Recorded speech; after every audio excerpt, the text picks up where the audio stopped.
एक गांव में अहमद नाम का एक किसान रहता था। वो बहुत मेहनती था, मगर उसकी जमीन बंजर थी। वो दिन रात काम करता, मगर फसल अगती नहीं थी। उसके पास सिर्फ एक पुरानी झोंपड़ी थी और 2 बैल। एक दिन अहमद परेशान बैठा था कि नानी उम्मा आई और बोले, बेटा, मायूस मत हो। नेक नीति से मेहनत करो तो अल्लाह बरकत देता है। ये लोग कुछ जादुई बीज, मगर याद रखो, ये बीज सिर्फ उस किसान के खेत में उगेंगे जो दूसरों की मदद करे और लालच न करे। अहमद ने शुक्रिया अदा किया और बीज ले आया। अगले दिन उसने बीज बोने की तैयारी की।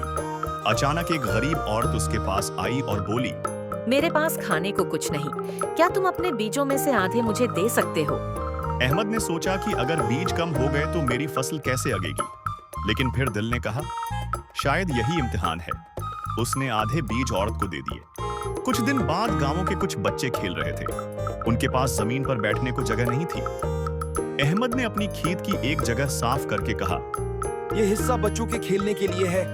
गांवों वाले हंसने लगे कि किसान अपनी जमीन जाये कर रहा है, मगर अहमद ने परवाह न की। जब बारिश आई तो हैरत अंगेज तौर पर बीज उगने लगे। अहमद के खेत में सब्जा छा गया।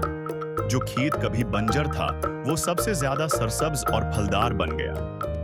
बीज से एक बड़ा दरख्त भी निकला।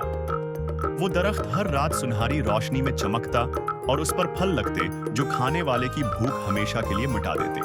गांवों के कुछ लोग दरख्त के फल तोड़ने आए, मगर दरख्त ने उन्हें फल नहीं दिया। सिर्फ अहमद और वो लोग जो दूसरों की मदद करते थे, उनको फल मिलता। गांव के लोग समझ गए कि दरख्त सिर्फ नेक दिल लोगों के साथ रहता है। अहमद ने अपने खेत की सारी पैदावार गांवों वालों में बांट दी। अब गांव खुशहाल और पुरअमन हो गया।